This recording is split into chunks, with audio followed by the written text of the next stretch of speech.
Welcome to the Bonner Breakdown. The Bonner Breakdown is here for conversation, connection, and to find things to celebrate. So get your glass, cup, or mug ready as we celebrate with a cheers to the good report. In today's episode, we have Ryan Lesh. Ryan Lesh is a former Marine, and we discuss being armed in downtown during the Black Lives Matter protests. We talk about his story and his thoughts on leadership. You can find more about this podcast at bonnerbreakdown.com. We hope that you enjoy today's episode. Well, hey, everybody. Welcome to the Bonner Breakdown. It's Chris. I'm here with Ryan Lesh. Ryan, thanks for coming on the show. Appreciate it. You know, one of the things that we do, and I'm going to put you on the spot. We didn't even talk about this before, but if you here we watch go. the show, you know Yes, sir. at the very beginning of each episode, we do what's called the good report. Yes, and sir. so what we're doing is we're always trying to find some good news out there. And so do you have any good news for us for the good report? I'm gonna take I'm from one putting of him the on the things spot. actually when I like we talked about before. I watched like a few minutes of the Black Lives Matter one you just did, and I have to agree with them. The rain. I'm pretty happy that we're getting rain, but getting some Come on. sunshine. Yeah. I'm an outdoorsman, and I will say that, you start getting those fires in it. I'm already planning like, oh no, what are the deer going to be doing? The elk, the this, and I see it. I go out in the mountains where I see the effects of animals coming down and what happens. So when I'm like, oh yes, like as much as I like want to come out of winter and have nothing but sunshine, I'm like, Come no, on. give me the rain, Yeah. tons of rain, just hit me Yep. with it, and Yep. then Yep. let me deal with the wet dog paws of my dogs and the mud coming in the house. But Yeah. I don't Yeah. want the smoke. I don't Yeah. want that. No. Yeah, no, that's good. You know, I've had friends come up, we schedule trips up here and we're Yep. always like, oh, do July, Yep. get into August, it can just get super smoky as you head into Oh the, yeah, and you head into always the love back how end it of that. happens when we Yeah. have big events going in town too. It's like yeah. oh, are we gonna make it? Is Well, it gonna and be of course, okay? with the COVID-19, this is a little bit different. Oh, yeah. Different scenario for events this year. Watch this year. We won't have We won't have fires. Not Uh-huh. going, but we won't have fires. But we'll have COVID. Yes, something shut down. So, I think that's good. I agree. The rain Yep. and it's nice to have a couple days of nice weather. Yep. For me, the good report is I think the great job that I will say. I just wanted to highlight something. I've celebrated some of the graduates and stuff in the Yep. school system, but it seems like the school district is doing a real good job to pivot towards opening up more opportunities for education within the community, especially with the COVID-19. Yep. And there being, this looking at next year, seems like they're getting ahead of the ball right now. And I just saw some notes on one of their local meetings, and I'm just glad that they're not putting their heads in the sand on that stuff, and they're Yep. really paying attention for the next school year and season and all that. So kudos to the school district for making some pivots and trying to make some things work on the fly. It's I have easy to be agree. critical of that, but man, it's like, wow, they, to be able to finish a school year from home Well, and to make that pivot, it's just amazing. So kudos to you, Let me- teachers and school and people. I'll give you a quick little story before we get into it all. Yeah. I know how this already feels because I was in Louisiana for Hurricane Katrina. Oh, okay. Guess what? The whole first half, what was it, the first semester? We went in, like a month into school, barely a month, Katrina hits. We didn't have school until like the last 2 weeks of what would be the first semester. And then when they brought us back for the second semester, we went to school from 7 a.m. We basically went in like 30 minutes earlier than usual. And we got out at 11 a.m. And then our rivals, like one of our biggest rivals in the parish, because in Louisiana we have parishes and counties, our rivals came to our school and had to go to school in our school the second half of the day. So it was one of those things like That's I noticed this and I tell, and I look at it on a bigger scale because that was a regional area Yeah, it was that big. happened. was Schools big. got washed away, destroyed. And then like now it's national, like global. And I always tell people it's always funny that when I see some parents rag on homeschool kids and everything, and then I talk to homeschool kids, they're like, everybody's not nothing homeschooled. changed. Yeah, They're like, kids are like, no school, and they're like, we still have school. Yeah. We've got our little 7-year-old. She's about to be 8, and year before the school year, we decided to move into homeschool this year. My wife and I do a fair amount of traveling, and so last year in first grade, it became really tough to kind of maintain our travel schedule. While she's in the normal school. While she's in normal school, and she's always behind and trying to catch up. They're on a strict schedule with kids in school. So we just went with the homeschool, and so it was really funny because everybody else is now converted to homeschool, obviously and working with schooling from home, and we're like, nothing's changed for us. We're just plowing through. Another question is how many people called you for advice on that? A few. Yeah. Everybody I know who homeschools their kids have been telling me. Before, no one cared. People were just always intrigued, like we were some like rare creature. And now it's like, oh no, now we're the experts apparently. Yeah. So Ryan, again, thanks for coming on the show. Yes, sir. Appreciate you. So let's do a little cheers to the good report. Cheers. Both have caffeine, I think. Hey, yep. Come on, giddy up. Caffeine makes the world go round. Yeah, boy, doesn't it? Yep, absolutely. So, give us a little history, background. How long have you been up here? Tell us a little bit about yourself. Okay, well, introduce yourself to the people. Moved up here in 2012, actually. Okay. Born and raised in Louisiana, deep South Louisiana. Okay. I mean, from either between New Orleans, Jefferson Parish, or living just like 30 miles north of New Orleans up in Slidell, Louisiana. Mm-hmm. So grew up there. I tell you one thing, now to live up here, the food. Oh, I miss the food every day. I bet because there's some real flavor down there. Oh, yeah. Miss the food. I mean, the culture, Southern hospitality. But, I mean, clearly we moved up here for a reason. I was in the military at the time. I was just getting told that I was going to be processing out the military. Like, it was going to take me a while, but like kind of the writing was on the wall. Okay. And my mother and father had come up here on vacation. I couldn't come up here at the time. They were like, oh, my mom was looking around, for places to move, get out of, the South, just because of, crime was really getting bad in certain places. And we weren't even in a bad place. It's just imagine if like all the crime from Spokane, like all the bad, moved to Coeur d'Alene. You would ruin a good moderate city like that, might have normal issues, but it just gets real bad. That's what happened to us. And my parents just said, hey, we're going to go up to this place. My mom had looked for like years for places to move. And, me and my brother, my sister would be like, Idaho? No. Yeah. Okay, Mom. Yeah, you let us know when. Is that next to Nebraska? Yeah, we're just like, yeah, you let us know. next to and so one day my mom's like, yeah, we're going on vacation up there, and I start thinking, okay, she's not gonna like something up there. My mom, doesn't like the cold, everything. So I'm like, she's gonna find a way. Something's not gonna work out. Yep. They go up there, look like they had all kinds of fun traveling the country, and my dad at the time had worked for Cisco Foods. Okay. Yeah.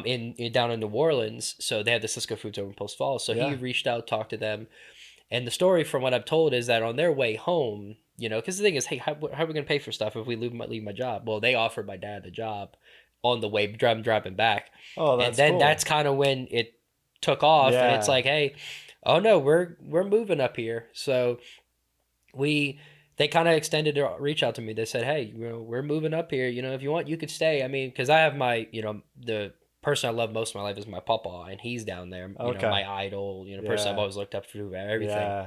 Yeah. And I kind of thought about it, and I was like, I've always wanted to live in the mountains. Something. I'm a hunter, so the deer back home in Louisiana look like little dogs running around to the world compared to ones up here. Yeah, for sure. So it was.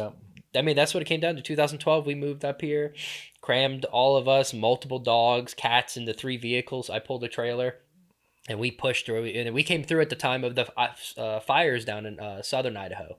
Mm-hmm. That's exactly when we were driving through everything. So came up here and haven't looked back since. I mean, we miss the culture, we miss family and everything. But I mean, I don't think you could find a better place. It's pretty amazing up here, isn't it? It's beautiful. The people up here. I mean, despite people want to bicker about stuff. Yeah. I tell people, I mean, I've been all over the country with the military, and everywhere I've been, I mean, there's probably some other small towns here and there do the same thing, but I can never see myself leaving here. I mean, what else do you really need? I mean, if you want big shopping, just go drive half an hour south. We're good. Come on.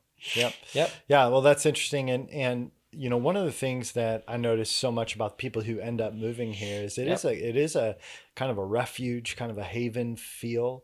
Like when you come up here, it's like, oh, you get a little slice of paradise that you know. Yeah, like you kind of come up here and you're like, look around, like that first. Dan McDonald said it one day Yeah. on his thing you did with Yeah. him is like you come over that bridge and you're like, wow. Yeah, the Long Bridge experience, right? Oh, You yeah. know, that's like that is a moment that I think we people still don't all forget. have it. We still think all we all feel do, it yeah. every so often. Yeah. Yeah, I've been on trips and come home and been like the second you feel it, like, hmm oh, you're home. Like it's just Oh, yeah. there's this sentiment there that's really sweet, Yep. about living here. So now you were in the military. Any background on that? Anything you want to share about your time there? No, just at 18, I was a very average kid, not very good in grades, very stubborn, but I was physically active, physically fit. Mm-hmm. And I just, one day one of my buddies said he came back with a shaved head, in high school, went into the delayed entry program, and he started talking to me up and say, "Hey, you should come in the military." And I went to all the recruiters. And one day, I remember the Marine Corps recruiter, Sergeant Day, looked at me and he goes, "What do I have to convince you of?" He goes, "If you want to be a man, just come here." He Oh yeah, kind of yeah. that Oh, come on. challenge, and I'm like, Come on. I was like, Yeah. all right. I said, so I went in, and I remember my mom came into the office. I mean, because every Yeah, parent's come like, on. "Oh, what? Why are you going? No, don't do it, don't do it." And I went in, and I remember my mother said to the recruiter, she says, either my son is gonna break the Marine Corps, or or the Marine Corps gonna break my son. He goes, he says, I can tell you which one's gonna happen. Yeah, right. And I went in, I'm telling you, that was a life-changing experience. I mean, Wow. Yeah. you go from, I was a kid, most, teenage, boys, they go through, testosterone and all that, Right. active. I mean, just, we get upset at things, we lash Yeah. out quickly. Yeah. Yeah. Tell you one thing, you get in there and it's a reality check. And I remember my parents could tell you, I sent a letter home one day and I was just like, I am so sorry for everything I put y'all through. Wow. Because it was a gut check. Wow. And I tell That's people, crazy. it wasn't like someone random hitting you in your like a gut check. It was like if like Mike Tyson Prime just hit you as hard as he could in your gut. Wow. Went in as a field radio operator, which Okay. basically the sum it up for people don't know, that's you run with infantry, but I put an antenna on my back that says shoot me. Yeah. Pretty Right. much. Yeah. Yeah. So I went in, did that, had my fun, traveled the country, traveled the world a little bit, Cool. but yeah, I mean, it was a good experience. I wanted to make a career out of it, but Mhm. injuries pop up, Mhm. and eventually, I made a decision to get out the military. I could have stayed in and done an administrative position, but it wasn't for me. Mm. I like being physical. I like being Okay. a part of the guys who just insult and beat each other up all the time. Like, Right. Yeah. In the culture. yep, exactly. Yeah. So, but I took life lessons out of it. Okay. I'd say the best advice I got was before I went into the military was went to my papa and I said, "Hey, papa, what do you think I should do?" And he says, "Well," because he was in the Navy back in Vietnam, and he said, he goes, "College is a great opportunity." He goes, "You do it right, you be smart, apply yourself, you'll come out of it with a lot of things." He goes, "But you go into the Marine Corps," he goes, "you're gonna take life lessons out of that college will never teach you." Okay. He says that is something that even Yep. if you do 4 years of it, it's going to teach you things that are you're gonna stand out in society the rest of your life if you do things right. And he said, and when you get out, then apply that to college if you want to go to college. He goes, because once you go in the military, he goes, if you do it right, quitting and failing is not an option. Right. So I made a choice, and I did, after I went into the military, I did probably a year and a half of college, and Okay. I tried, and it just Yep. was not my thing. Like I Yep. grew up around policemen, firemen, military, coaches. Mhm. I grew up around, Mhm. I would say blue collar, like, Sure. average level things. I tell people the money. I've never been a person who cared about a lot of money. I like, Mhm. if I have a house on the hill and in the woods and I can go hunt and I got my dog and a good woman, I'm fine. I don't. So I kind of went with, I'll just, work for either start businesses or work for my family. Mhm. So, and, I've worked in some good prominent places here in town, and, just eventually injuries catch up. And, so now I'm, just like we talked about earlier, work for my Mhm. family, Mhm. do that. And then pretty much my main goal right now for years now is my health. Okay. It is like getting back to that Wow. prime, Yeah. 6-minute Yeah. mile runs, 25 Yeah. pull-ups. I tell you, it's a gut check as a someone who is that physically active, and then you get hit with so many things. Yeah. That's at, got to be tough, man. before you're 20 years old, That's and then got to be tough. oh Yeah. it's always something. So but yeah. so now your papa says, hey, do 4 years in the Marines, and Yep. you're gonna learn some lessons that Yep. you'll never find. So give me some examples. What are some of those lessons that you learned in the Marines that you wouldn't have been able to find anywhere else? I would say leadership. I tell you one thing is that you know, we all go through our phases. When you're young, you look at your boss, you're like, man, he's a jerk. You know, Mm, why doesn't he listen? You know, why is he always upset when, little you know, he, resentment yep. there, little, And I tell yeah. you, you get in, you start getting some leadership positions, and somebody messes up underneath you, and you get yelled at, and then you know you start realizing how the real world works, Okay. and you know that Yeah. the integrity. I mean, Okay. So oh, tell me about that. Tell me, like, how do you define integrity? I would define integrity as that you do the right thing. I would say no matter what, and especially when no one's looking, Yeah. and Okay. you know you hold yourself to a certain Standard. amount of standard, a certain amount of Okay. honor. You know, so Okay. if I shake your hand, you know, if I have to, I mean, unless I'm dying in a hospital, I'm going to be there.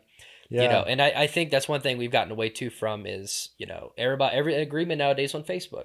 You know, hey, I'll be there, cool, and then the message, oh, I'm not going to be there. No, I've got a friend who lives in Australia, Yeah, and he says one thing about America is that that hey, let's get together or let's have yeah, coffee. It's a throwaway goodbye line yeah. because nobody actually means it. Oh yeah, You oh know. for sure. So And yeah. yeah, for me, there's something like, and it's so crazy that even guys my age, a little bit older than me, I mean, even older men, like they're confused when I go to shake their hand because they're not used to it anymore. Mm-hmm. And I tell people, hey, you know, no, I'll help you, or you know, hey, or whatever I agree to. Yeah. It's handshake, Yep. and you mean it.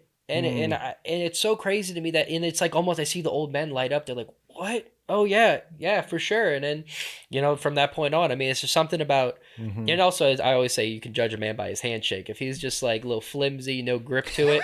And I tell you, these Okay. mountain men All up here, I right. shake a hand, and I Yeah. like Come I have on. You come broken on. knuckles, and I'm Yeah. like, You better. okay, I Yeah. lost my hand in that Yeah. transaction, but Yeah, I you might better need some. get some of those little flexors, like do Oh, your for work, do your sure. work, There's the like those ones where it's like stress relievers. it's like you're shaking concrete. So you Yeah. can grab I come out with callus on me. I'm like, he Yeah, got my like, hand dude. tougher just from shaking it. Yeah, come Okay. on. That's awesome. Okay, so you learned a couple great lessons, Yep. in the Marines, and you've been here since 2012. One of the reasons why, you contacted me about coming on the show.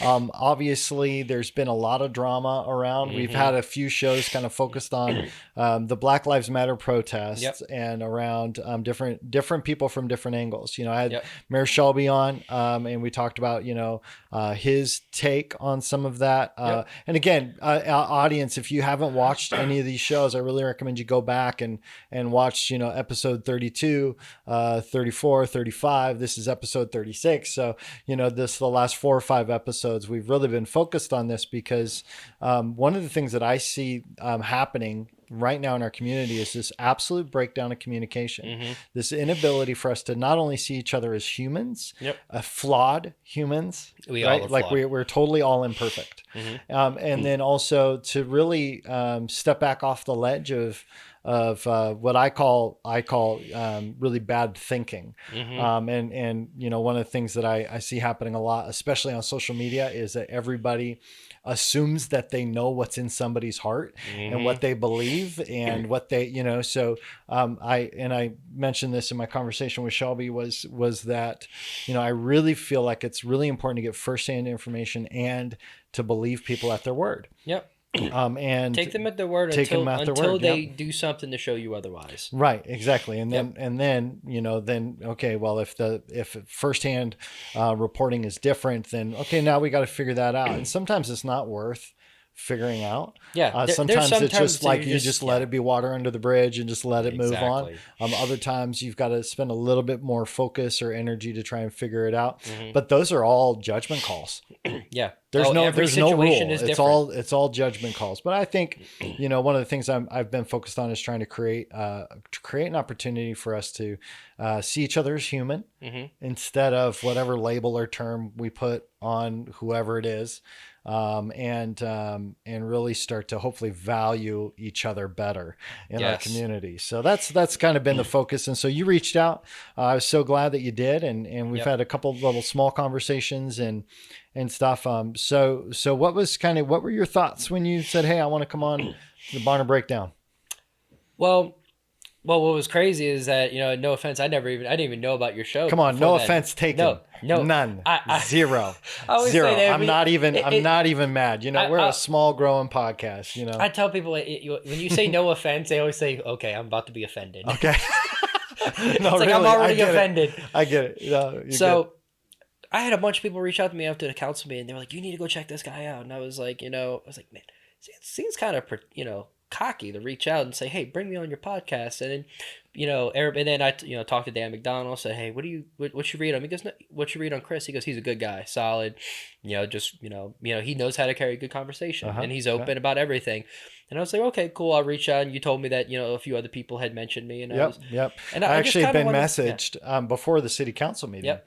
A couple people messaged me and said, "Hey, you should have a conversation." And then Dan Yep. messaged me and said, "Hey, you should Ryan might be giving you a call, give me your number." So Yep. And I kind of just wanted to. I mean, the events have played through downtown recently, and and we'll break it out. We'll break that out. It's just amazing. Like again, how you said we're not having conversations, and it's amazing how, and it's on left and right. I'm not going to blame one side or the other. I mean, I'll say both sides are idiotic to a degree, and it's hard to sit there and when you're standing there and you're getting accused of so many things that you're not, and it's not just one person, it's many people, and then it's leadership, and it's so many things. And you're like, wait, where did we lose this? Where did we get lost in this? How is it that I'm doing this one thing that isn't maybe an issue to some, but then it spirals out of control, and it's like, and then you see both sides do it, because one side started it and then the other side reacts, and it's like, I'm telling people, stop for 2 seconds. Like, look, I get the frustration on the guys on my side. I'm like, but hey, understand that when you're in politics, or you're trying to argue something, they don't have people screaming at each other every day on Washington. That's not what you see. You see people, intellectuals, that go up there and can do it. And that's, right when all that stuff started going on downtown and the accusations, everything, I went from just going out and doing something that I thought was right to that Sergeant Lesh turned back on. They flipped that switch, and it's like, okay, now you really got my attention. Okay. Here. And then that's how you get me typing things up on a laptop for the first time in years. All right. Well, we'll get into a little bit of that. So one of the things that I've made as a general rule, and just so that people are really clear, just because we're going to dance around some things today. Sir. Okay. And you and I talked about this because one of the things that I think is really important is to have conceptual talks, ideological talks. Yes, sir. Have talks that are really concerning, even if it concerns how leadership is functioning and things like that, but to try and prevent there from being personal accusation or making it personal here. And so some of the things that you've struggled with and that have caused you to speak up to you has been deeply personal. And so we're going to acknowledge that up front. That some of this has felt personal for you, but we're also going to just say, hey, as far as the conversation goes, there's a bigger issue. There's a bigger issue, and we're not going to make it personal. In our conversation. And so and this is the same rule. And I actually, if you go back and watch some of the most recent shows with the people who ran for office. Okay. So whether it was for the county commissioner seats or for the state rep seats, those people who ran for office, I told every single one of them the exact same thing. This is not a tax zone. This is the time for you to share what's on your heart, what's on your mind, what you think needs to happen. And some people can do it. Some people can't. It's just like, okay, so some people get like, nope, I have to attack. Okay, well, all right. That's where it is. I've only cut a couple people off and say, okay, time out. Let's come back to the main point. But I just felt like it'd be good just for the audience to hear that, because people who, might be curious, like, oh, what's going on? You know what? Friend Ryan on Facebook, like create connection, because our show's here to have this conversation, find things to celebrate, and then let's create connection, so hopefully that makes sense to the viewers about some of the dancing we're about to do around some things. And I appreciate you being willing to dance. It's gonna be a fine piece of work to dance around a lot of things. But it's gonna be progressive. Well, and I hopefully can help with that, right? So now let's start off with the first Black Lives Matter protest. So tell me what was happening, what were you hearing, what was going on? Because for the full context, you were one of the men who's been featured in the photos. Yep. featured at city council talking about it, featured Yep. in the fact that you had a very long conversation with the mayor of Sandpoint, Yep. and some back and forth there. And then in all this process, you were down there, you had your guns, Hmm. you were fully geared up, Yep. and you were there. So Yep. tell us what happened and what brought that whole thing about. Well, I would say, I mean, we saw in this country things building up, and you would hope, I always told people, I don't think anything will happen in Sandpoint. I don't think anybody will even show up here. But one day, a bunch of friends of mine who are like minded. I mean, I had like just eaten a steak. I went and cut me a piece of pie, and then within 10 minutes, my phone blew up and was vibrating off my coffee table. And they're like, "Grab your gear, get downtown. Black Lives Matter is coming." And that's all I heard. And that's all because I'm watching the news right now, and people. I Okay. mean, Yeah. and Yeah. we have people in our community that were saying, "I'm Antifa. We're here to cause problems." Hmm. And so in my mind, I'm like, no, this ain't happening here. I love this community, and you can, like we said, left wing, right wing, chicken wing. I don't care. You are not messing with anybody in my town. I don't care. And I, told myself, hey, with what I've been taught in the military, plus certain jobs I've done for protection and everything, Okay. I know my training. I know that I can go from the fun loving guy to very serious and situationally aware, and be able to help a situation. And my goal to go down there was, I'm not, number one, I'm not going to let anyone harm this town. But secondly, I'm not going to let anyone hijack what they're doing, because guys like me, guys I served with, the guys who are in Arlington National Cemetery right now, they didn't die for a conservative to have more, more of a voice in this, or a Democrat to have more of a voice. Hmm. It's First Amendment, freedom of speech. And I told people, no one mess with them. If they're going to just march, we will also do our job and make sure that no one in that crowd is going to mess with them. If they look like me and they're dressed like me and they start messing with them, guess what? I'm going to go snatch that person and be like, get out of here. We don't want that here. Because guess what? First Amendment, Second Amendment, these are people's rights. And I go down there, and So let's just I just want to pull back. So Yeah. there was a moment where obviously one of the county commissioners posted, "Hey, there's protests." Was that part of your thought process at all? Ironically, I didn't even see that Okay. post until I got home at 1 a.m. I went from 3 p.m. to 1 a.m. out there on June 2nd. When I got home, I heard about that post. I didn't Oh, even you didn't hear even about know it it? at all Yeah. from him. And people were talking about it. I was like, oh, I didn't hear about it. Yeah. And I know Yeah. Dan, but I was like, I didn't hear about it. I Okay. mean, I literally just had text messages from guys that I know and trust. Okay. And these are guys that don't just call me. This is the first time I've ever been called to do something like this. I mean, since I've known these guys. So Yep. it's like, Do these you are feel guys, like yeah. do you feel like any of that the reports that you were getting, like some of it was just BS, or was it factual or accurate? Because it seemed like there wasn't any rubber rousers or anything around down there. So Yep. what? Tell me that about that. And I will say, when my first question was, okay, how many are there? And somebody said, maybe 100 or so. And I was like, okay. I was like, y'all seeing anything? They said, well, they're coming across the bridge. We're trying to gather in town right now. So I said, okay, fine. And I roll up into town, and I go to the spot where I'm gonna stand, and I keep trying to talk to people, because one thing you learn in the military is intelligence can tell you one thing, and it could be something entirely different. Totally. And Yeah. I'm talking to people. I'm like, hey, what's going on? Do we see anybody doing stuff? You have rumors of bottles being thrown on the bridge or something being thrown in vehicles. And I was like, okay, well, and I've already seen and heard of the picture that was taken on the bridge with them before they even went into town. And I'm like, okay, well, if these guys that I know who are standing there with these people, they're going to make sure that nothing bad's going to happen. So then to a degree, it eases up a little bit, because I was like, okay, these guys are not going to allow anything to happen to these people or let them do anything. And they're trained. And I was like, okay, I'm going to stay in here just to be safe, because one thing you learn in the military too is, guerrilla warfare, insurgency. They could, be walking through town, and a whole different group of people could walk in town to cause a problem. So when they finally came through town, you see it's a bunch of teenagers. I was like, and a part of me was like, I'm glad they're saying something. Mm-hmm. I'm glad, and I tell Come people, on, like, that's- I don't, and I get a lot of flack from conservatives for this, because I always say with Black Lives Matter, the sentiment of it, I agree with. Come on. Yep. But what has transpired over the years, there's certain things that come out where it's just like, hey, I can't stand with this 100%. I mean, Okay. I'm a conservative, and hey, Trump, when Trump does something stupid, I'm like, hey. Yeah. So Yeah. I sit there and I have to sit back, look at what's going on. Yeah. But when they walk by, I mean, nothing happened in town. Yeah. And but the thing is that when people say, "Oh, well, they weren't intending to do anything," I was like, you cannot promise that something will happen or won't happen. No one on this earth can guarantee that.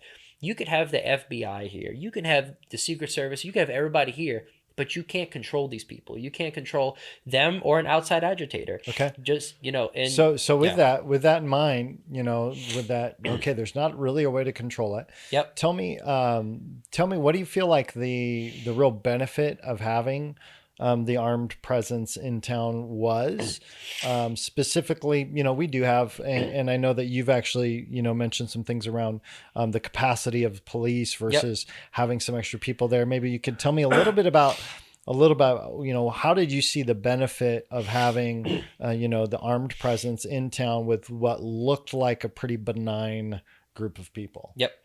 So again, you could have that whole, 90% of that group be okay, and a small group part percentage would be bad, or you can have a whole separate group of people while we're focusing on them. A whole other outside group that has nothing to do with that group could be coming around and doing stuff. And again, we had people in Yeah, Antifa in and our you've seen community that a saying, "Hey, lot. we're going to come cause You do problems." see that a Yeah, lot in places like Portland and Seattle. which is sad. I've been in Seattle during May Day riots, Yep. downtown, locked in my hotel while they're burning the library down. Yep. Like trying to burn the library down. So I So would say yeah, that it's absolute chaos, and you have no idea what's happening or where it comes from. exactly, and I Yeah. would say that I would ask anyone is that okay if you're a person who's going to go commit a crime and you're going to do anything. Would build if you were to choose to throw a brick and a Molotov cocktail into a business, would you rather throw it through a business that's not guarded and no one's there, or would you throw it through if you had you saw in every block there was an armed person, knowing that you're one person and there's 50 people watching you that and we can go subdue someone, we can go Hmm. grab someone, put them on the ground, and call the police, because as Chief Kuhn said, no police department could ever promise that they can handle anything that comes up, because there's outside factors that you may not know that are going on.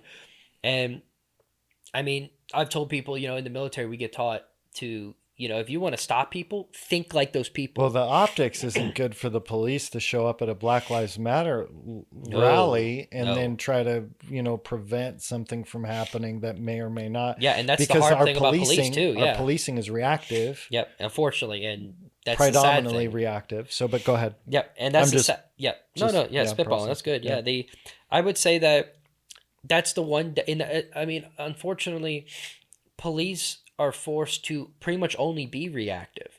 And again, we might have, I think one of the officers I talked to said that at night for county, there's 26 officers in the entire county. And then you don't have every police officer on your force active during one time because you have a shift changeover. So I tell people it's like if one organized group of people really wanted to do something here, it doesn't take a lot of money, it doesn't take a lot of time. And I had this discussion with a couple people who were asking me why I was out there. Mhm. I said, let's play devil's advocate, as we talked about earlier. Let's play devil's advocate. If let's say if I wanted to do something here in this town, just hypothetically, due to how my leaders in the military taught me, and they tell you how to, if you really want to plan something, because that's how you prevent something. You think about if somebody want to do something. Think about how long did it take to put that fire out here in the town the recent fire, a couple hours. So imagine if you had 20 people who dressed like me, just walked around or dressed like a normal person. What under their jacket they have a brick and a Molotov cocktail, and at one time, in a matter of 5 seconds, they put a brick through every window and they put a Molotov in every window. Our fire department, police department can't do anything about that. They are not gonna stop a blaze in each building, in each business. And at that point, it's not just one building that takes hours to do. You've got a whole town going, and then that affects, again, left wing, right wing, chicken. We all suffer. And I'm down for the chicken wing party. yeah, oh yeah, chicken wing. I mean, there's so many flavors to them. Yeah. Can I? What's interesting? I'm thinking. Where do the aggressive. I just had a thought cross my mind. Where would aggressive Individuals. individuals want to attack, except for places that are inherently known for being racist? Yeah. So let's look at maybe The optics from of what the around here. optics of what's Yep. happening right now. Is that we have a lot of people who are proclaiming, the North Idaho area to be even more racist than Yep. ever before, Mm-hmm. because it's more conservative, and they're not even mincing words about that. Yep. And anybody who, what's the word, a nationalist or a patriot Yep. is akin to Nazis and KKK. And so you have a large contingent of the population up here that would consider themselves to be pro-America Yep. nationalists, and Mm-hmm. that's in that regard. And people can look back at my conversation with Robert Yep. I around watched it. So defining yeah, I know some where of you're that, going. Yeah. the difference between being a nationalist and maybe a white Yeah. nationalist. People who are pro-Constitution, pro-Bill of Rights, that type of stuff, and would consider themselves to be patriots, or Yep. being labeled as being Nazis and KKK. So, if with that being the case, it seems to me like that might actually be putting a target on our region for people to come and be Oh yeah. a little bit more aggressive Mm-hmm. towards businesses and to people up here that Yep. are specifically labeled that way Yep. publicly. And And by they could look public, at. we're talking social media, right? So Yep. it seems to me like that might not be a good way to be labeling our community, Oh no. No. No. No. because No. actually we might be attracting, unfortunately, that Oh yeah. rhetoric might be attracting some Unwanted, violence, unwanted attention that, unwanted, or that. attention we should have never had in the first place. Wow, I had not fully processed that until you were talking about it. Yep. So, you're down there. Mm-hmm. You're basically trying to maintain some, basically acting as a Moderator, we'll call it. visible deterrent. Yep. Moderated, visible deterrent. Yep. You're visible deterrent from anything going sideways. And I know that was intimidating to those kids to Oh. see it, Yep. because it was very intimidating, very difficult for them. And they've said, a lot of them have said that was really tough, Yep. because, and like I Never mentioned to experienced it Shelby, before. yeah, that's right. It's a Yep. culture clash, where we go from we don't see this to now it's all right here. And Yep. some businesses kind of spoke out at first and were pretty upset. Mm-hmm. And some of them kind of changed their tune a little bit. So tell me about some of the conversations you had while you were down there, and kind of the sentiment that you were experiencing while you were Yep. down there on Nope. the 2nd of June. Let me say one thing too. Yeah. I will say that those kids, let me tell you something. I've known grown men and women that when they're intimidated, they run and they cower. And if those kids felt intimidated, I actually give them props. Even though we had no intention of, we would never let anything happen to them. I will say that if you feel intimidated and you still go through with what you're doing, I mean, that's respect.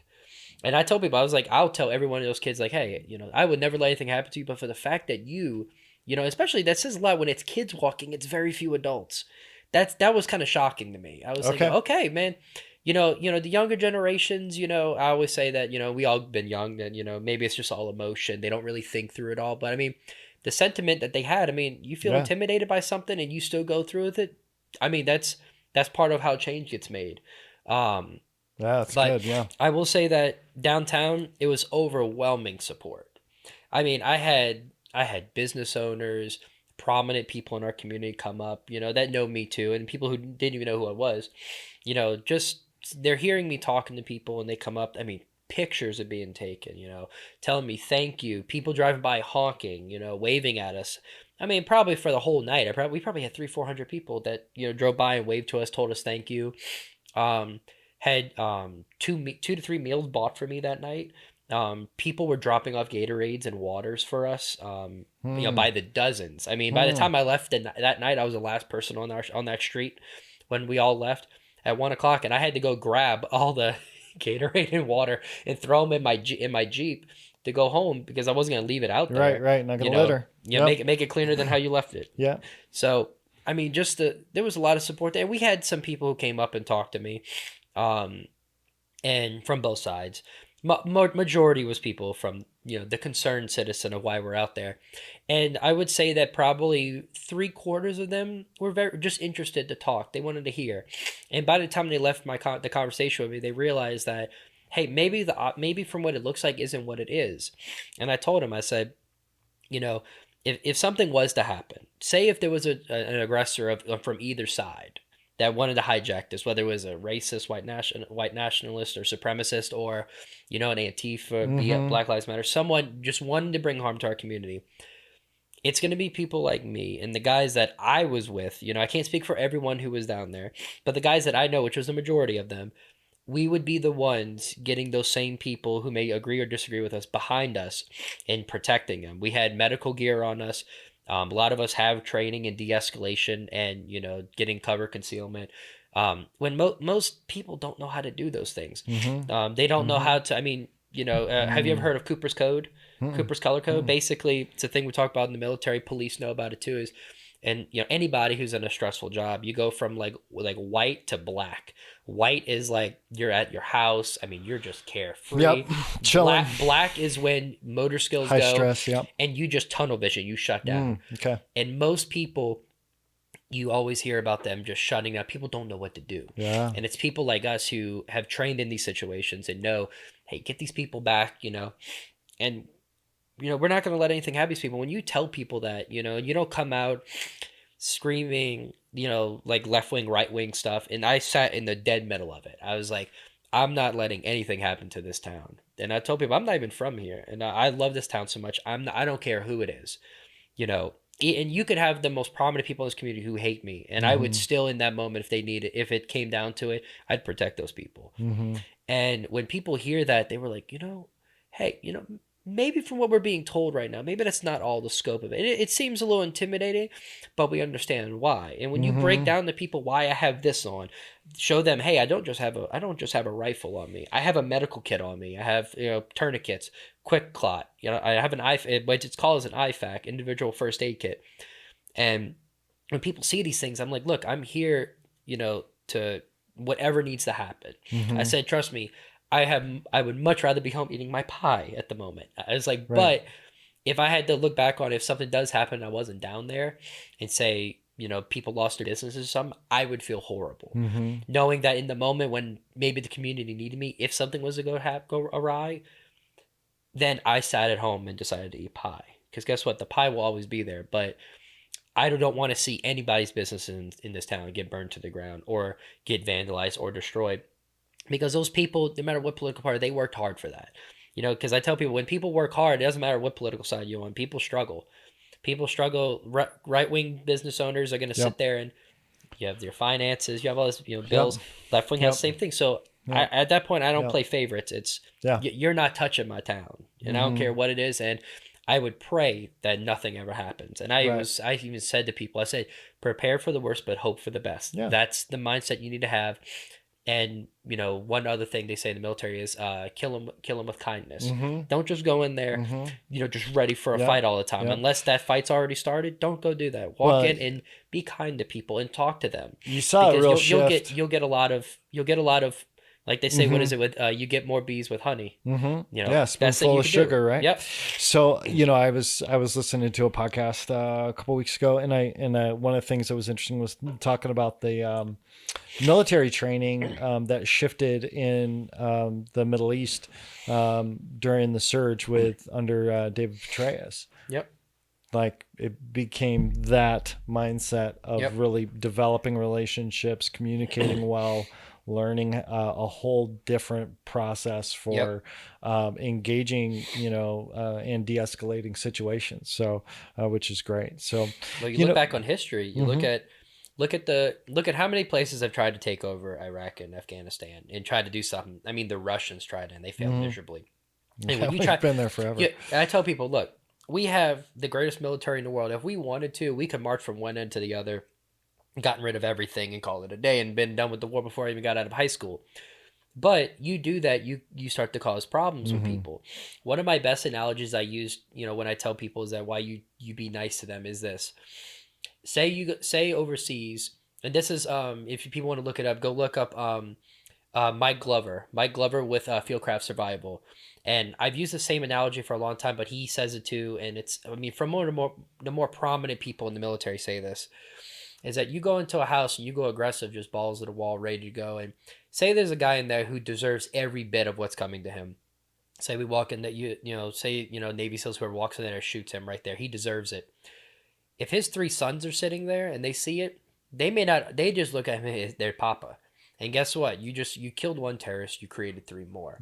If you become polite with the community, and it might take a long time, because I tell people you gotta understand anytime there's a war, the population that lives around there, they just want to be left alone. Every single war there's ever been, they just say, hey, who's gonna give us the best deal in this situation? That's who we're gonna be with. So when you go in there, usually you're bad people. Yeah. And this applies to even stuff here. Yeah, in the community. Totally. The culture war. Yeah, you go walk into these places and you say, hey, look, we have the capabilities, but we don't want to. Let's be friends. What do you need? Because usually all these communities where the bad actors are, those communities hate those bad actors. They do. They're too afraid to say anything. Yeah. So if we go in there and we say, hey, we'd be friends with them for a few months, eventually one guy comes up and says, hey, George over here, he's going to be leaving and he's going to go 20 miles away. So then you hit him there and they just hear, oh, Papa died, but they didn't see it. Yeah, interesting. That same logic carries over to how I've always said that for years now, the whole police and black communities and all these places, it's such a simple fix, but it's not easy. And I tell people in that context, simple and easy are not the same thing. I mean, it's simple. Yeah. Treat people like human beings. And I firmly believe too that a lot of the issues you're still seeing, this police has gotten a lot better since the Rodney King days. Oh, but absolutely. You still have the bleed off effects from it. And I tell people that you're gonna see you're always gonna have these incidents pop up, which is crazy because they're already extremely rare to begin with, but which I blame that on the media, why it gets all blown out of proportion.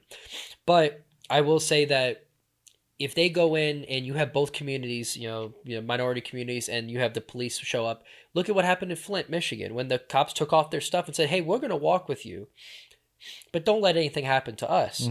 And guess what happened when people wanted to start agitating? The protesters say, hey, get away. This is what we want here. We want talk. We want to come together. And I tell people, you walk in there, you take off your armor and everything, but you tell these community leaders, hey, we're trying right now. We're extending the olive branch. People come together. And eventually, I tell you one thing. You see the old cats from like the Martin Luther King days, because I grew up in New Orleans. I knew these old cats, and they know the bad people. That's why you see all these old cats right now coming out and saying this is not what we did back then. Yeah. And I tell people, except for like 2 or 3. Yeah, a few select people that are making a lot of money on it. Oh yeah. Go ahead. But I tell you, it's such a simple thing, man. Like it comes down to respect for people, and neither side wants to, to a degree. I guess the people who make decisions, they don't want to give any ground, and it's sad because Well, we're living in a very charged, I would say. Yeah, charged and very linear thinking world right now. People don't want to deviate from what they know. We're losing the ability to think with some nuance, and outside of just the my side, your side, my tribe, your tribe. Oh, tribalism is a horrible thing. And it's and makes you feel comfortable, but it's not always. I'm right. down I have a group of friends, from all different types of backgrounds and colors, and they're my tribe. These are my people, and it has nothing to do with anything other than we love Jesus. We believe, strongly in the sense of how God wants to see justice enacted in the earth, which starts with mercy, and it starts with love, and it starts with kindness.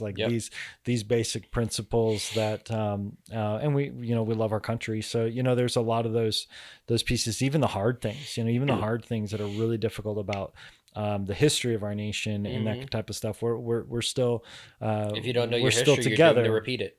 Well, and if you also if you distort history, you'll repeat the wrong history. Exactly. So I'll just say that. One thing that you've mentioned is a little bit about leadership, and let's just talk in leadership perspective. You've kind of struggled with some of the leadership within the city, with saying one thing and doing another. Yep. And doing one thing publicly, saying something else privately. Yep. And that issue brought you up before the city council to try and say, hey, we're dealing with two sides of something here. If you were to paint a picture of what a healthy city leadership would look like, how would you describe that? I would say, does my question make sense? No, it makes sense. No, okay. I'm just trying to think. Because I want to ask that the right way. Yeah. Yep. I would say the best you could look at it is that, and I'll go back to, to military leaders.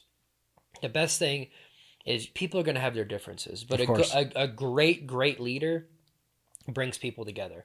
Because one thing I've struggled with, getting out the military, is that in the military you're all on the same page. I mean that.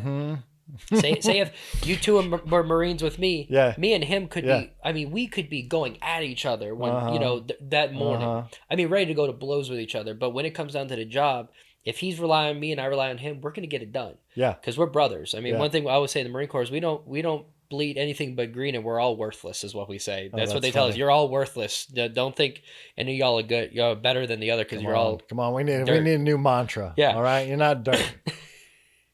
Well, we could be crayons because a lot of Marines eat crayons. Yeah, well, there's a lot of things we can say about a lot of the branches, so we'll just. But but it's one of those things, like a great leader can sit there and say, "Hey guys, look, we're gonna have our differences. Let's, again, come together, but let's find the common goal." Okay. Yep. And my thing would be is this: look, that in politics are dirty. Politics have problems, but you're going to have party lines and everything, but the great leaders of our country, whether it's a mayor, a governor, a family, household, member of a household, the best ones know how to unite people and set aside differences. And they may say, hey, your side has a good point, but y'all are wrong, and y'all have a good point, but you're wrong. Y'all need to come talk, but let's figure out what is our goal here.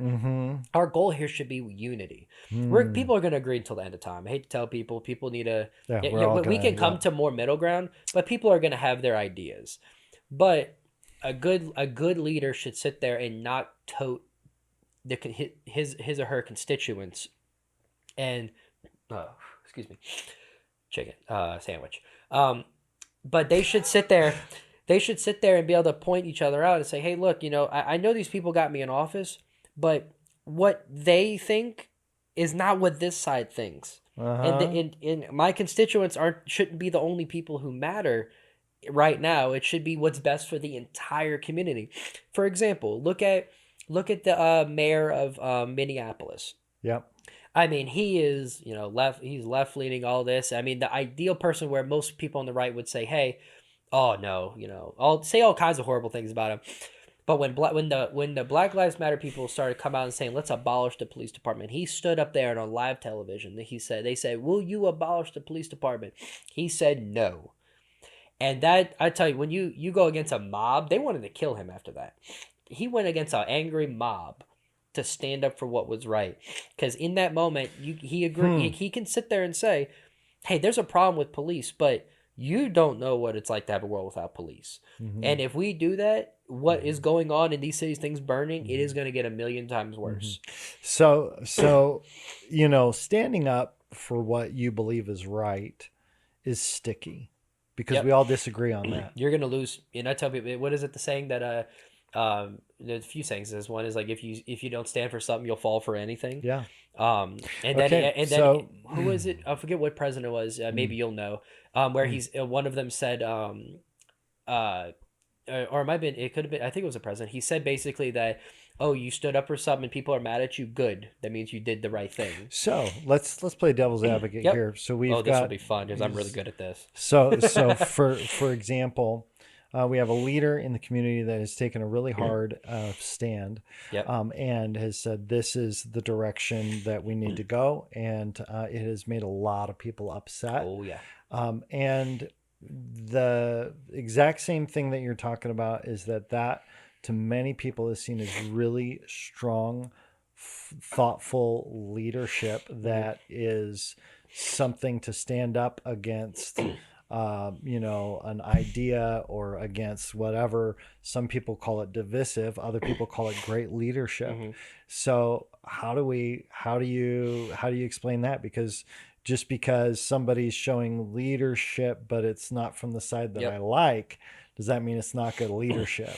So, because Yep. if I get what do you're you hear what saying. I'm saying? Because I Yep. think that's what I'm seeing happening is where we have one side of the aisle that's like, this is great leadership. Yeah. Someone's taking a stand. They're doing it vocally. They're doing it publicly, Mm-hmm. just like the mayor of Minneapolis. And in spite of people Yep. really being upset about it, they're Yep. still doing it.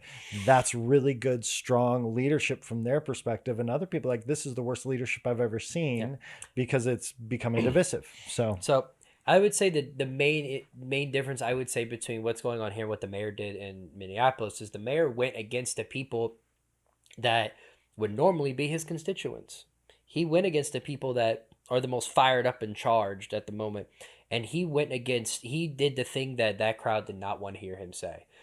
And here, I notice you're having leadership that's pretty much just digging their heels into their party line. And I think that's a little bit different, two different Oh, cases. okay. Because you have one that's saying, hey, my party line, these are people who got me in, I'm sticking with them no matter what. And when and people say, you bring up the whole fact of if what's the difference? Well, guess what? Back in the day, you had politicians that were in support of segregation, and at the time, that was one of those things that for at the Yeah. time, a lot of people said, "Oh, that's fine," Yeah. but doesn't mean it was the right call. Mm-hmm. And I would say that someone like our leadership here would be better to see is them say, "Okay, where's our disconnect here?" Because I would say that the disconnect here is just lack of wanting to meet in the middle and have understanding. Okay.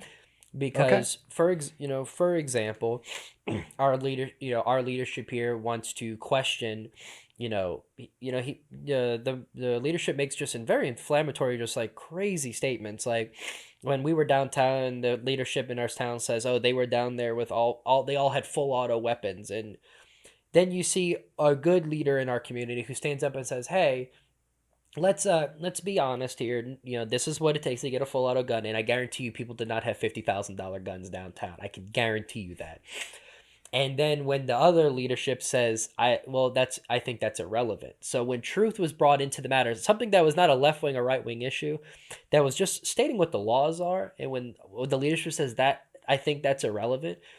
That says that a leader was introduced information that goes against what he said, and instead of saying my bad or hey, I misspoke, I apologize, let's correct that on the record, they dig their heels in and say I think that's irrelevant. Well, and that's scary Yeah. for any politician on Yep. either side to sit there and say when they look at hardcore facts and then they say it's irrelevant, because then it's like, well, how are we making change if facts don't matter anymore? We don't make legislation and things off of feelings. We go off of logic and facts and Yeah. some emotion and feeling into it. So I will say that I've been surprised, and I'm of course we're not going to get too into the weeds, but We I've got to be able to come back out the weeds. so but one of the things that I've seen is and I'll just say leadership in our region. This isn't. I'm not going to focus on mayor or Yep. county or any of that type of stuff. But leadership in the region sometimes will make emotionally charged decisions In the moment. based on a conspiracy theory or based on bad mind reading. Yep. And it drives me crazy. And I see it on both sides. Oh, for sure. I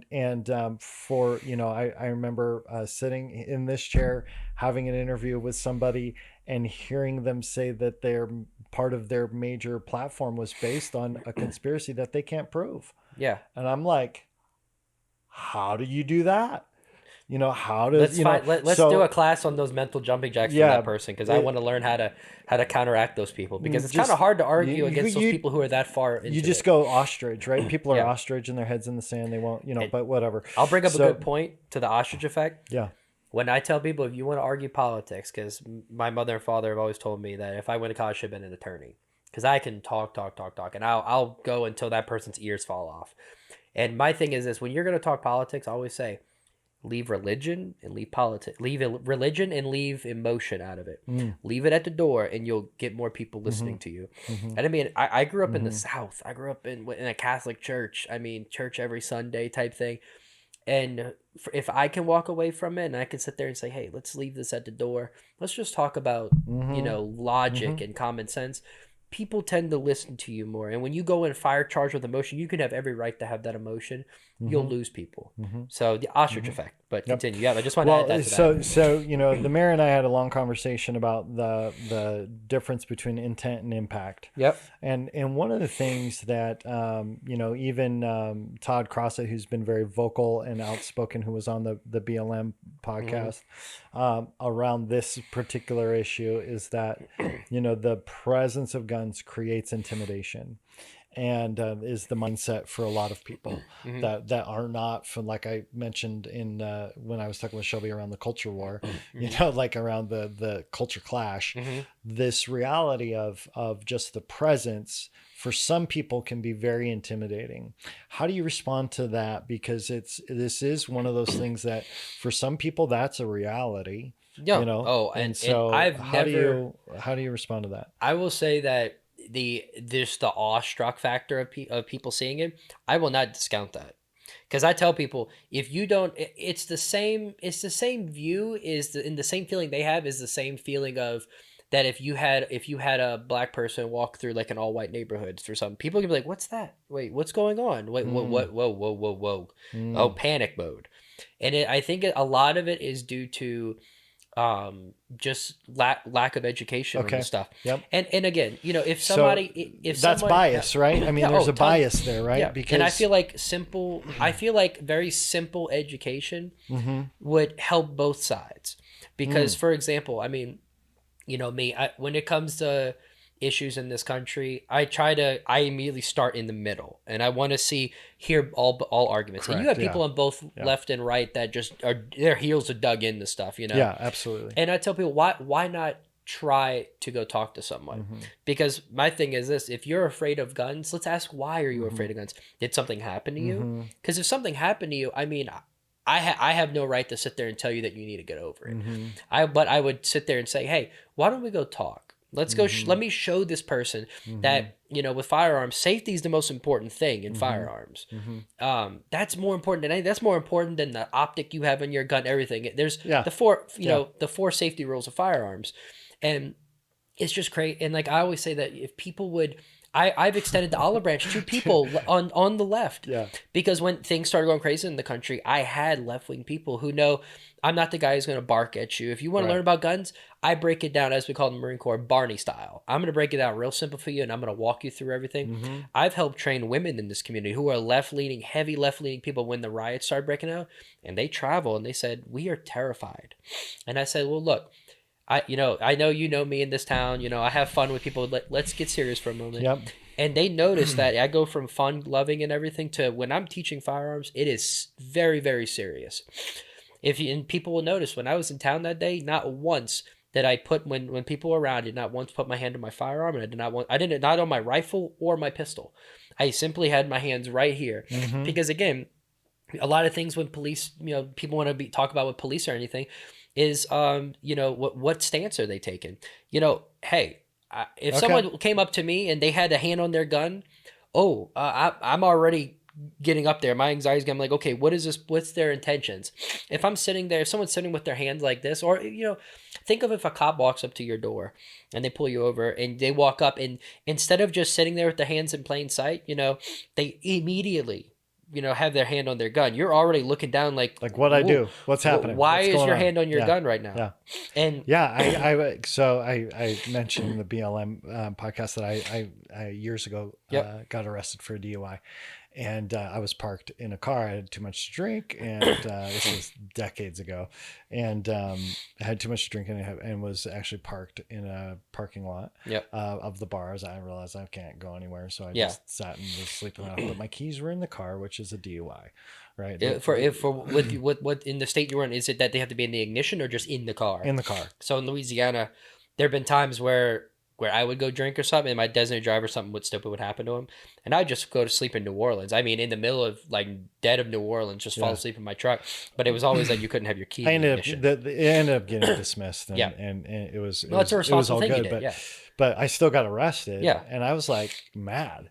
Yeah. I'm like, hey, I am not doing anything wrong here. What is going Yep. on? Why are you doing? Why? They're like, calm down. You need Yep. to calm down. You need to calm down. And then the guy put his hand on his weapon, like Yeah. on a taser or something. I'm like, okay, all right. Yeah. Okay. Like I immediately was like, all right. Yeah.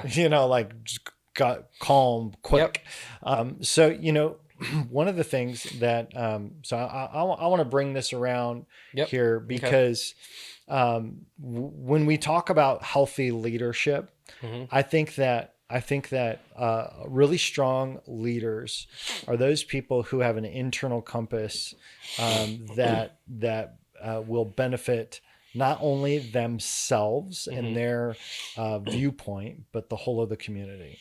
Yep, I agree. Really strong leaders are able to do that. And I also think that really strong leaders have to make hard decisions, and they need to make them quickly, and they need to make them regardless of whether or not people are whining and complaining. That's the about difference it. between a good leader and someone who just has a leadership position. Correct. Yes. And if the leader is there for the sake of pleasing people, they're not a good leader. Yep. Right? I Because you 100% cannot be a strong leader and be there to make people happy. Yep. Now, in politics, it's a little different because they, They obviously have to go their party line usually. The yeah, people who well, put them and in. that's right. And they also, I think I don't think conservatives understand how principled Democrats are.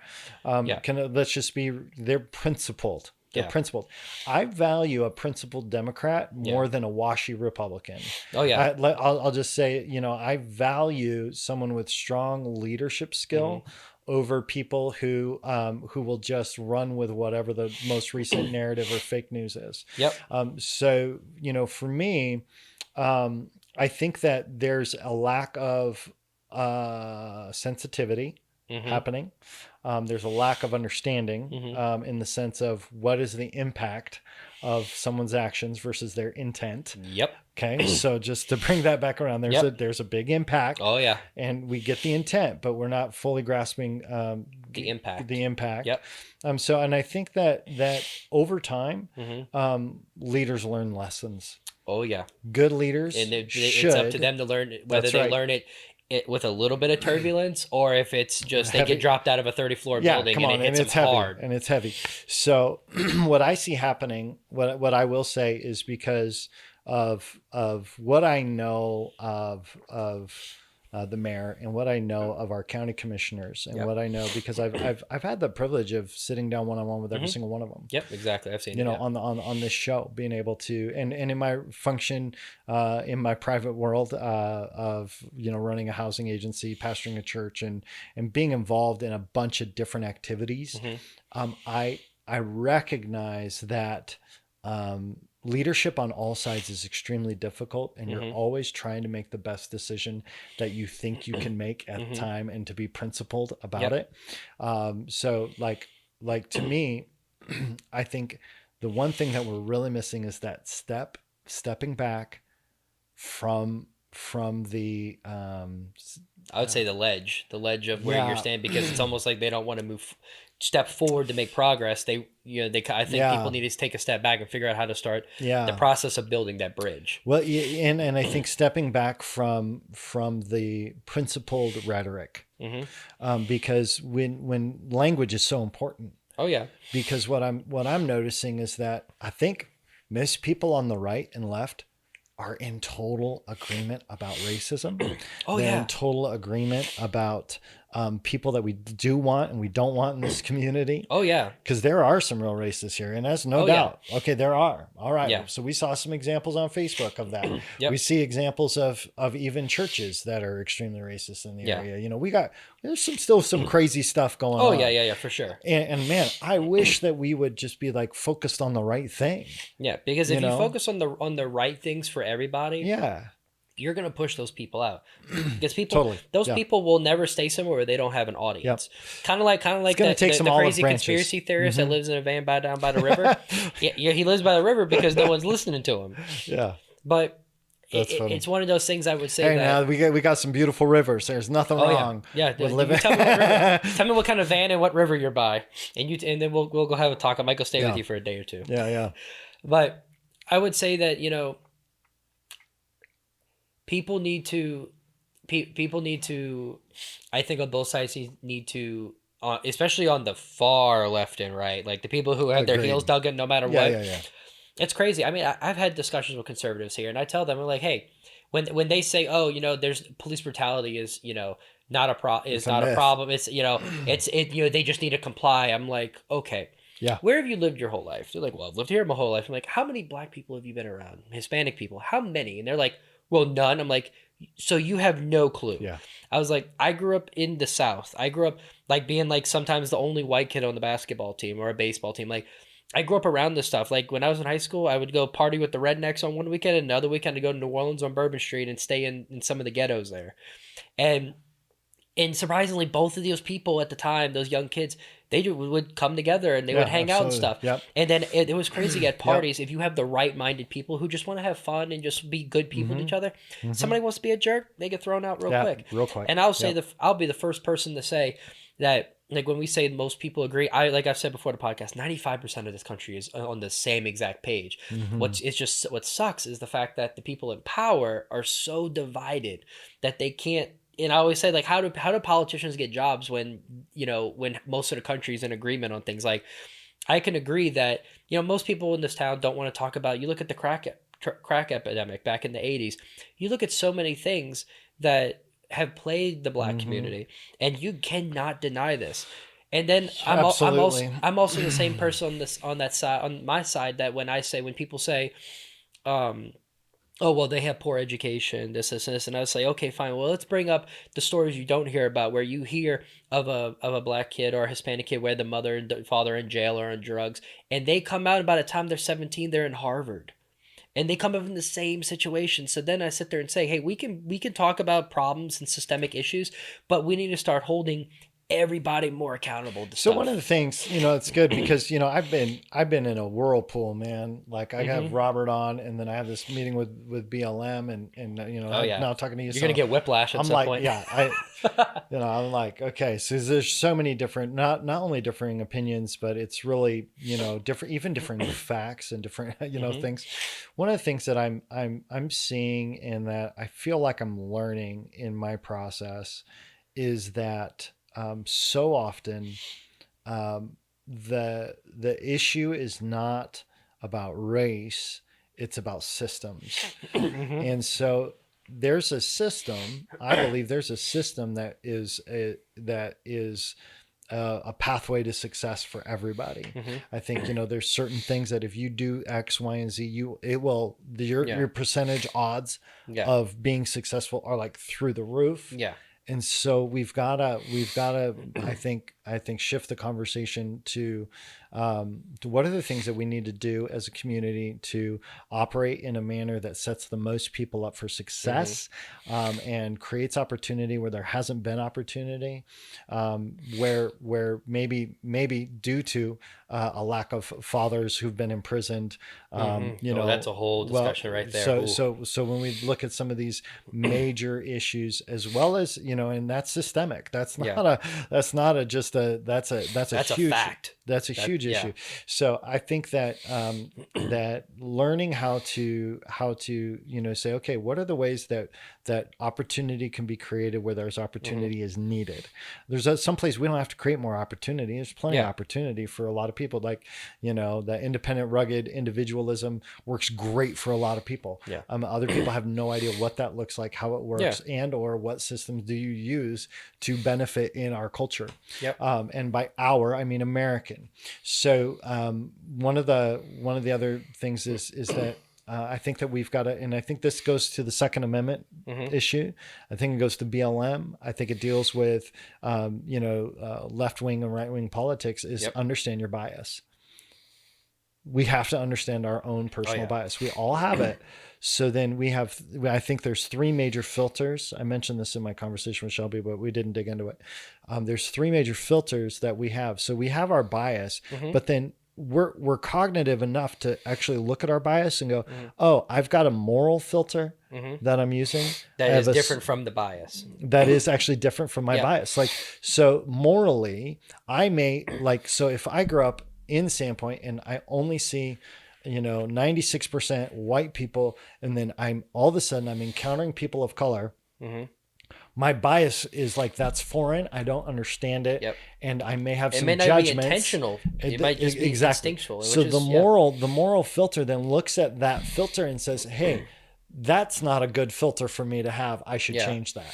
And so we're Exactly. able to look at the filter and pull it off and go, okay, I should see that differently. Yep. And so that's that. And then there's the social. How does this work socially? How do we connect socially? How do Yeah. we interact socially? So I need a new filter for my bias on that. And then we've got our whether or not you have the ability to say what is the most constructive way to view this for the greater benefit of the whole of myself, of the people around me. It's more than moral, it's more than social. We're actually looking at the benevolent and like a Yep. bigger picture filter. Yep. So when we can look at our bias and we can start assessing our filters Yep. and going, okay, is this good? Is this good? Is this beneficial? Is this beneficial? And is this benevolent? Is this thoughtful? Is Yep. it thankful? Am I operating out of gratitude? Like, these filters shift everything. Yep. And my hope is that, especially like when we talk about the Second Amendment thing, Yep.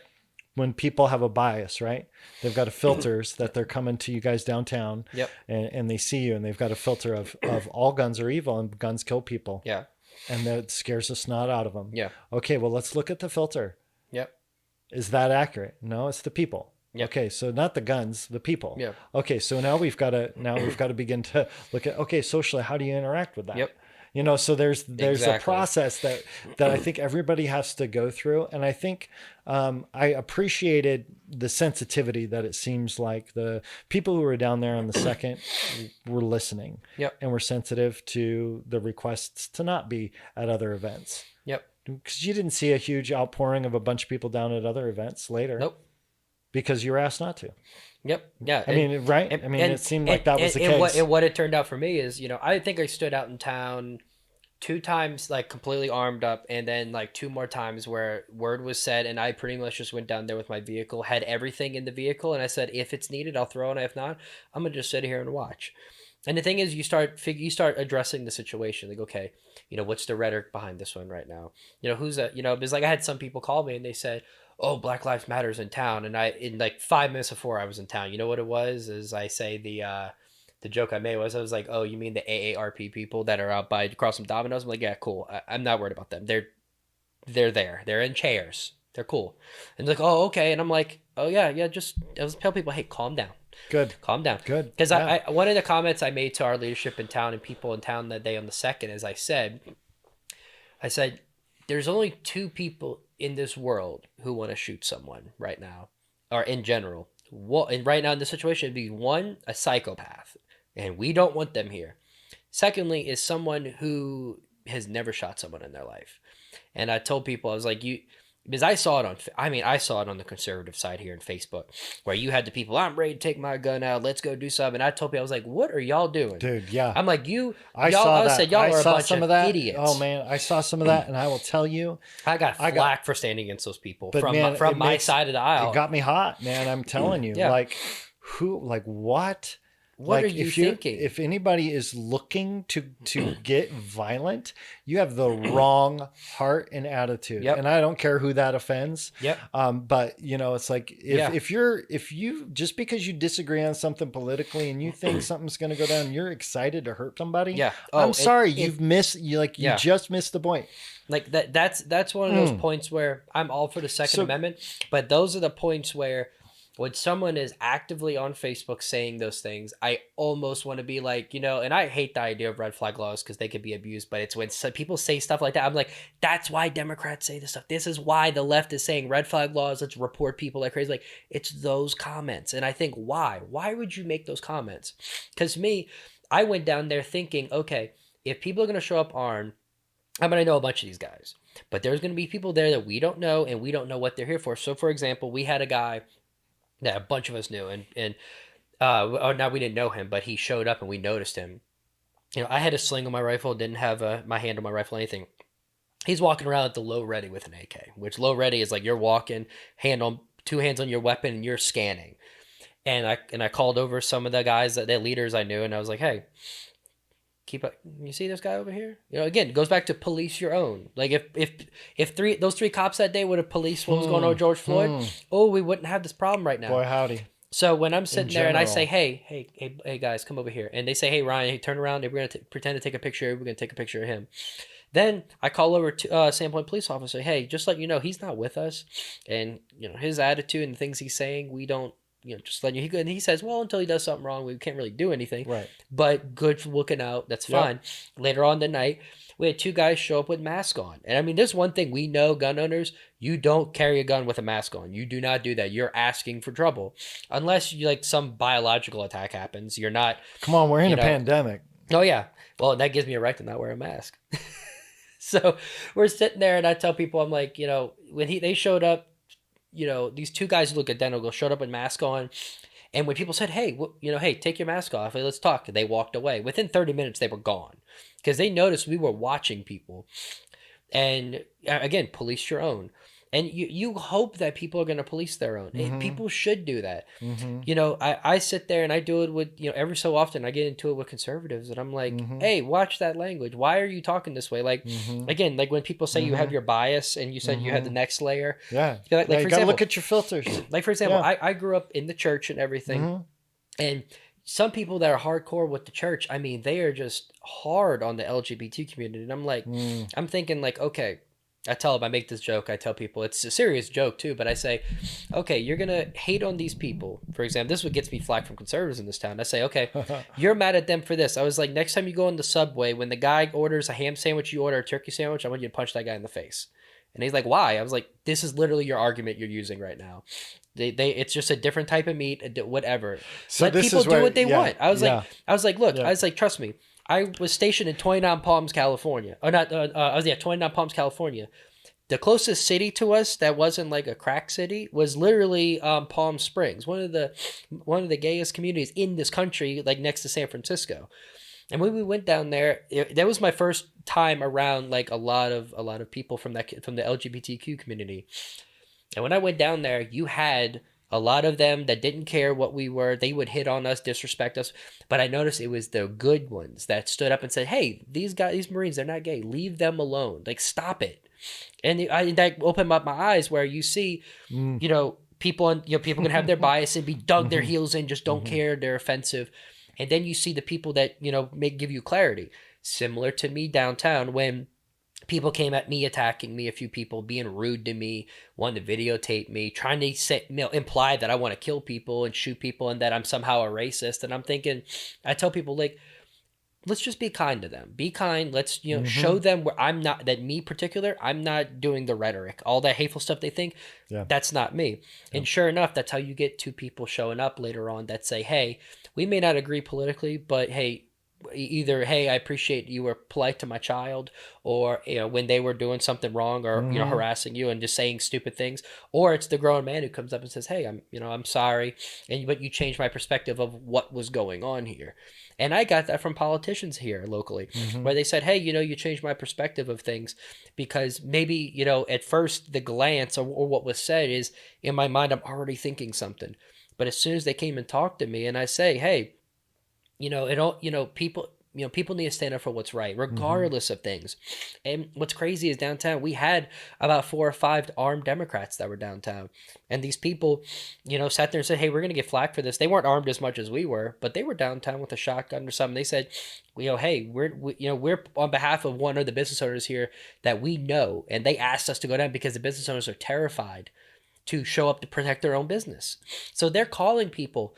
And I had business owners message me on Facebook saying, hey, thank you for that. And thank you for being polite to people, because it only takes one person who's angry and charged to ruin it for everybody. And you say, don't be that guy. Yeah. And what was crazy is when I was getting harassed and belittled by these people in town, these 3, 4, 5 people over the course of the whole night on the second, I had right-wing people standing next to me, listening to the whole thing. And I told people, hey, don't say anything stupid. Just be quiet. Let me handle this. And when people leave, all the right wing people ask me, "Hey, how do you talk to people like this? Like it's like Mm-hmm. beating your head on the wall," because it's the typical left response I was Right. getting. And I tell them, I was like, and I said, in the moment, you don't know that maybe they walk away and they changed maybe their perspective of me, Mm-hmm.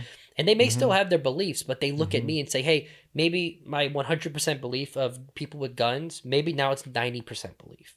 And you keep running into these good people, eventually their perception changes.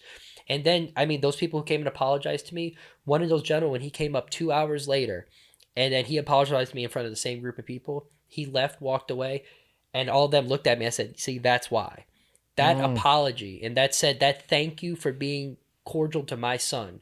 He said, and the guy specifically told me, I'm glad my son picked you to talk to, because you don't know what anybody else is going to say. They can call him an immature, they can Mm-hmm. call him a snowflake, Mm. call him all these things. But if you go to someone, you speak to them with logic Yep. and facts, and you say, hey, I understand I understand the reasoning behind Black Lives Mm-hmm. Matter. I'm not against this. And one of the Yeah. purposes I made, or one of the examples I made, is I said this: my childhood best friend is black. And it scares me to think that this is a guy who did everything right in his life, worked Yep. hard, went to college, did everything perfect. His family were great people. They were like literally a second family to me growing up.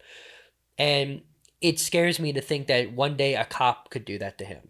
And I'm telling you, I'm the type of person, if I see that happen to anyone, especially someone I care about, that I'm gonna be drug out in cuffs, Mm-hmm. because you're not gonna do that.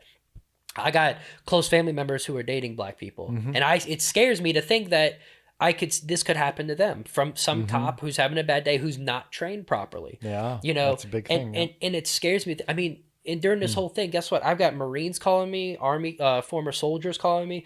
Guess what? White, black, all of them, cops, everything. And some of these guys are protesting. The most defining thing I heard was one of my Marines called me, and he was over in, I want to say he might have been in, I want to say New York Hmm. City. He was there. Mm-hmm. He's a cop. He calls me, and then guess what? On the line, he goes, "Guess who else is here?" Puts on another Marine, a black guy. Guess what? White dude is a cop. Black dude is on Black Lives Matter, and they actually coincidentally met face to face. He was yelling. He goes, "Wait, I know that guy." And then it was like in that moment, they both said, Mm. "What are we doing here?" Yeah. And they said, "Dude, we fought next to each other. We Wow. know we're brothers." We know. And it's Yep. crazy to think It's that, a yeah. like, if people, Hmm. and I it think that's amazed me when I actually, heard that. yeah. It gave me clarity, because Yeah, I'm that's a thinking, great. you start Mhm. realizing, wait, why are we fighting? Yeah, that's we're on the same page. Every cop I know said what he did was wrong. I mean, I know. I've not seen anybody. I got emotional Yeah. watching. Like, I was So, mad. can I just Yeah. say this? What I think is interesting is I think everyone's in agreement that this guy should be charged. I think the prosecutor lost his mind when he went to the level of the degree to charge him with, Yeah. because at that level of degree, it's near impossible to charge a cop at that level. Yeah. And I'm like, what is going on? Why would you not Someone charge goes him too for far too why quick. why would you not charge that guy with the most easily convictable And then try to work up from charge there. and Yeah. then go from there? Why would you not start there? Like, to go to the Exactly. hardest one to prove, the hardest level to prove, Oh, that's yeah. the likelihood of that guy getting off is so much higher because the prosecutor's overstepping. Yeah. And that'll be a Yeah. firestorm nobody will be yeah, able to contain. I- So side note, Yep. right? That's just observation. But I think you just really nailed on something really good. That, listen, when we have the conversations and we sit down and we talk individually, Yeah. like, we can talk about what's happening systemically, and we can talk about how to do that. But this really comes down to relationships, Yeah. and really caring for people. Yeah. So the more conversations we can have, the better. Ryan, we're going to wrap it up. Yep. How are you feeling about our conversation so far? Good. Yeah. I mean, It's been fun. yeah. I think more people need to have conversations, because I think that's how you make change. It's, Yeah. Well, it's and people from both sides and of all Mhm. colors coming together and saying, Mhm. for society, this is what's going to Mhm. help us. And Yep. that's, that's what's going to make change at the end of the day. And one last thing I'll wrap up on is I'll Okay. say, if you think about it, I tell people, when people want to make it a race war and a race problem, I say, okay, let's really think about this. When they got rid of segregation, they passed all this stuff, even back to ending slavery. Guess what? You know who David Goggins is? Mhm. Okay. Yep. This is a statement he made. He says he grew up with racism, hateful stuff, and I'd encourage you to read his book if you haven't read it. Come on, that guy's a stud. Yeah, and he said he went through all this horrible stuff, but he brings up a point. He goes, when he sold his book, guess what? It was a white guy who helped him, Joe Rogan. Guess what? When he wanted to go through Navy SEAL training 3 times in a year to pass, guess what? It was a white man who put faith in him. And he goes, when all these when laws are passed to help stuff with race issues, guess what? He goes, right now we don't have a lot of black people in power. He goes, Mm-hmm. so guess what? It's white people. He goes, so don't be hating on every white person, because they're the ones that you treat them right and you show them respect, and then you convince them of the argument politely. They're the ones that make the change. And until 50 years from now, hopefully we have a more Well, and even that, playing field. But let's it's just crazy. Let's just say that absolutely matches the Black Lives Matter sentiment. Yep. They would never say it in those terms, but Yep. it matches the sentiment, because the sentiment is that white people need to change it. Yep. So, Yep. Again, that goes back to the whole thing at the beginning. The Yep. sentiment, I 100% agree with. Yep. You cannot argue against Yep. it, but sure. when Absolutely. it gets hijacked, unfortunately, it gets harder and harder to stand Yeah. by it. So I always try to. Well, Feel that. there's been so many conversations and there's been so many things going on here. And, who knows if it's helpful? I have no idea, but I think We need to pray that it is, and we yeah, find some middle ground. find some middle ground. And I think that there's some really simple things that the leadership in the city and the leadership in the county can do to actually create unity very quickly and very easily and tamp all of this down. Yep. If they ever want to talk to me about it, I have my ideas. Yep. So, who knows if that'll ever happen. Have you ever thought about having a podcast where you have Oh yeah, two doing people on each debates, side? doing Yep. kind of debates. Yep. Absolutely. Yeah, Absolutely. because I've been telling people that Yep. I put it out to a few people recently that we should have